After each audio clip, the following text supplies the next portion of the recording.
Assalamualaikum warahmatullahi wabarakatuh. With all due respect to our lecturer, distinguished chairperson, honorable professor, expected researcher, and fellow participant, thank you for this opportunity to present our research. My name is Putri Sekarmelati from Magister Science Education, Universitas Pendidikan Indonesia. Today I am pleased to present our study entitled Assessing Conceptual Understanding in Cirebon Ethnoscience Context Using Solo Taxonomy for Sustainability.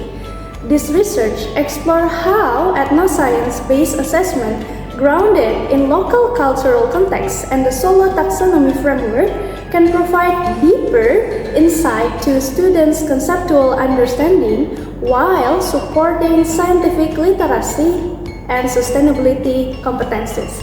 Now, let us begin with the background of this study.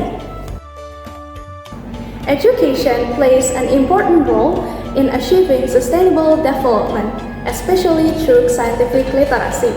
Students need not only scientific knowledge, but also the ability to understand and apply science in solving real-world sustainability problems.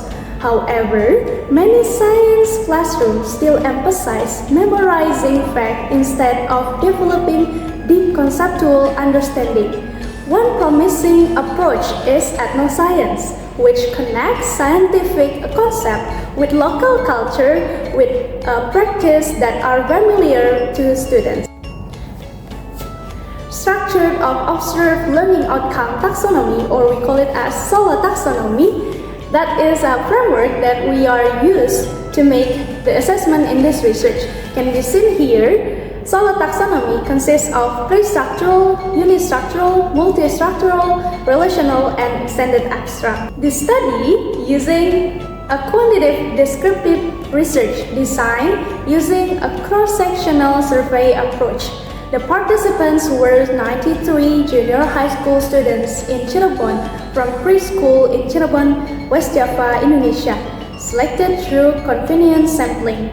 The assessment instrument consists of 20 open-ended questions covering 4 ethnoscience contexts: Batik Trusmi, Terasi, Kerupuk Melarat, and Nasi Jamplang. Each question was designed according to Solo Taxonomy framework, representing 4-level conceptual understanding.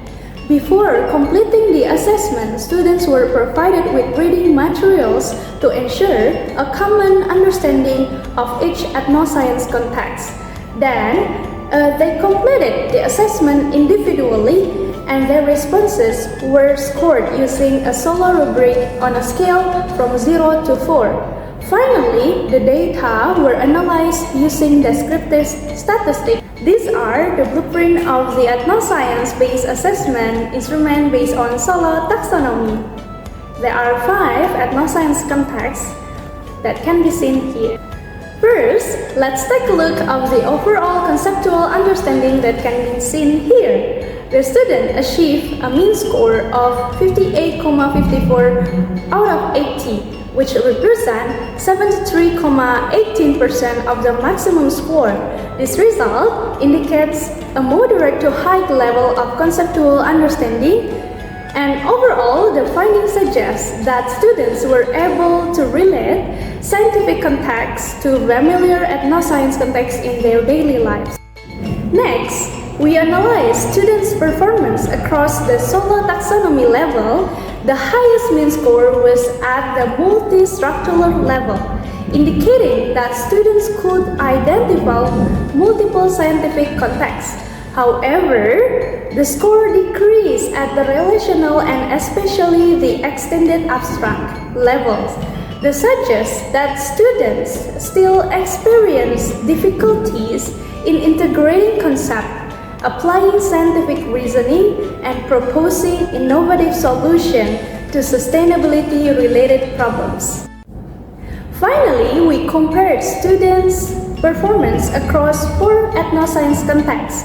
The scores were relatively balanced, with Batik Trusmi obtaining the highest mean score and Terasi the lowest. These findings suggest that students perform better in contexts that were more familiar and observable, whereas Contexts involving more abstract scientific such as fermentation, interaction production were more challenging for students.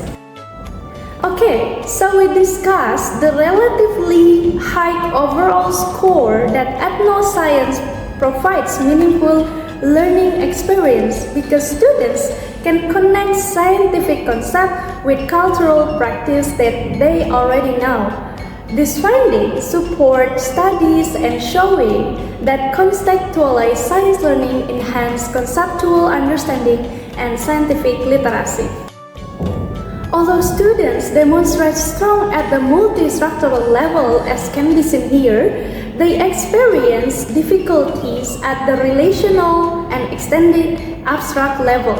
This indicates that students are able to identify multiple contexts and concepts, but they still need support in integrating scientific ideas and generating innovative solutions. Previous studies also reported that the higher cognitive levels require inquiry-based learning, argumentation, and problem-solving skills. These findings also have important implications for sustainability education.